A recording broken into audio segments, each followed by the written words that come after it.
So I've just traveled 17 hours on a train and now I have arrived in Cairns.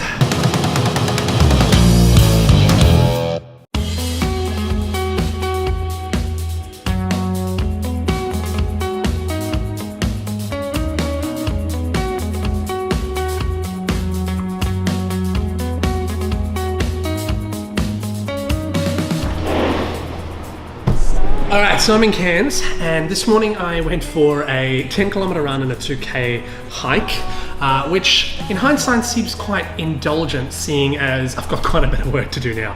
But I am going to do that work right now.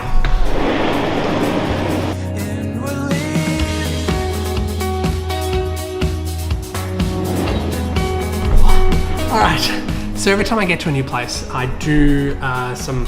You know what? I explained this earlier, so I'm just going to cue that. Here we go. Each time I get to a new location, I ask Karsten, what are the major things that I need to do while I'm here? So he's given me a list, and the first one is go to the caravan park they stayed in on Sheridan Street near the Tobruk Swimming Centre. Now I'm here by the Tobruk Swimming Centre, or the Tobruk Memorial Pool, and how I know I am, look, Tobruk. I've asked a few of the locals around and they say that they don't know anything about a caravan park being around here. Plus the place looks very built up compared to probably how it would have looked 45 years ago. So I'm not sure I'm going to find much of what I want, especially in that sort of vein here. Yeah, like, I mean, I feel like this whole place has changed. Unlike Rockhampton, it feels completely different to a 70s town, right? There are other things I want to do here. For me, it's understanding the feel of why the Hornes are here. And again, cue earlier clip. I guess I'm trying to get a feel as to why the family would have come up here to Cairns, or up to Queensland in general. And from a Melbourne perspective, it doesn't really make sense, does it? So I want to find out a bit more about that, and I think I know how I'm going to go about doing that.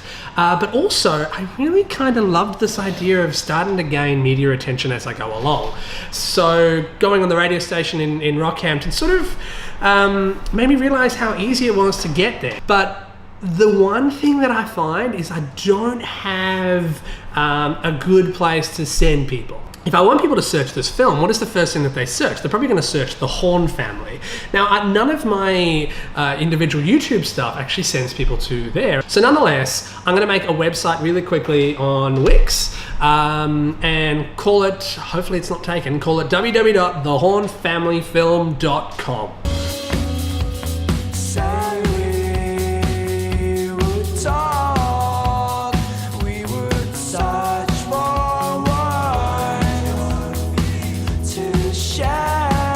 So 1 hour and 15 minutes later, it is done. It's just a landing page. I'll show you it now. So I made a little thing in the top corner, these on Photoshop. So it's got some of the original pictures, got some of the newspaper clippings, and a title, and then a link to the series that we're talking on now, and the mailing list. So if you want to join the mailing list, head to www.thehornefamilyfilm.com.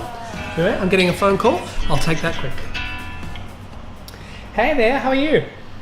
A few weeks ago I was talking about the brilliance of having friends, and I guess this place for me a friend owns, so I'm just staying here for 5 days, which is just brilliant. They also know somebody in the newspapers here, so they've given me a contact to call, and I'll do that now. G'day Dana, I just got put through to you by Sean. So I'm a filmmaker from Melbourne. Sounds great, thank you so much. Cheers. Bye. Meeting with the Cairns Post on Saturday. Alright, so the ABC, how I did it last time is I just looked on their website, found their contact, and called. This is ABC Far North. I am going to find their website, call, and see how I go. Thanks so much, Kia. I'll see you tomorrow. Bye. ABC! Yes! Ah, it's so good! Yes. I'm not still on the phone, hopefully. If bravery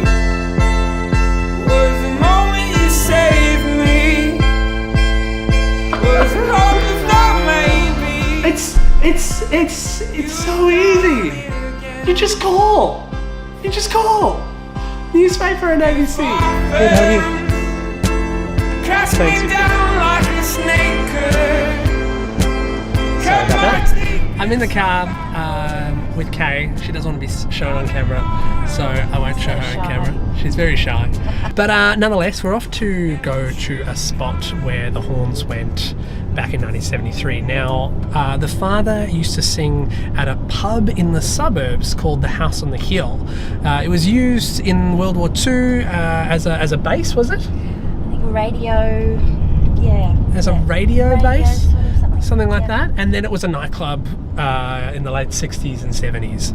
And since it's actually been completely demolished, and I think the whole place has been renovated. But nonetheless, we'll go and have a look at the area. So House on the Hill wasn't the only nightclub or one of the only of its type back in the 70s. Its significance in the story is a place where John, the father, got work as a singer and sang at the House on the Hill. So it's all been taken down and it's all something completely different now. But yeah, that was the spot, and we found it. House on the Hill.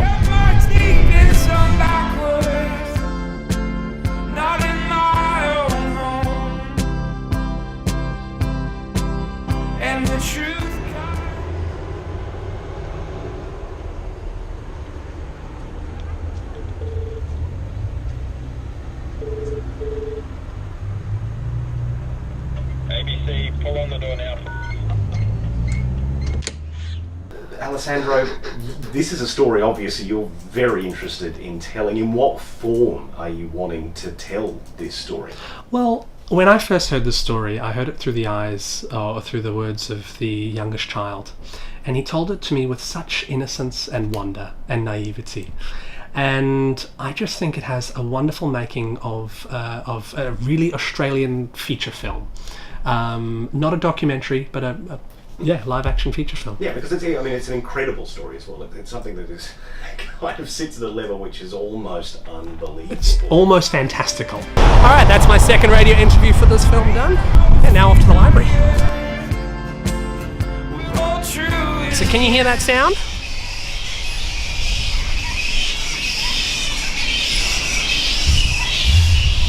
What do you think it is? If you said birds, you'd be wrong. They're bats.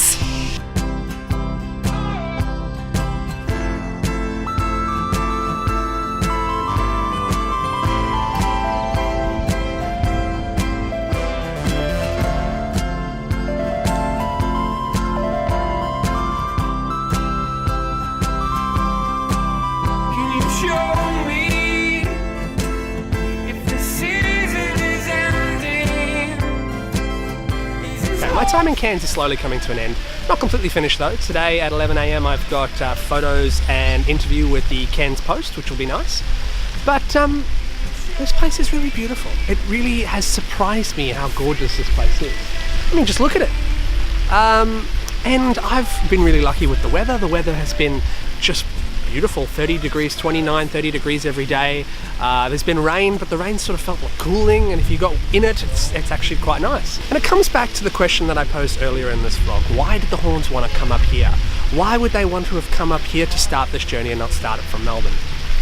And I look around and I see backpackers. A lot of them are from England. And this might not be the reason, but this is a reason that I'm looking at right now.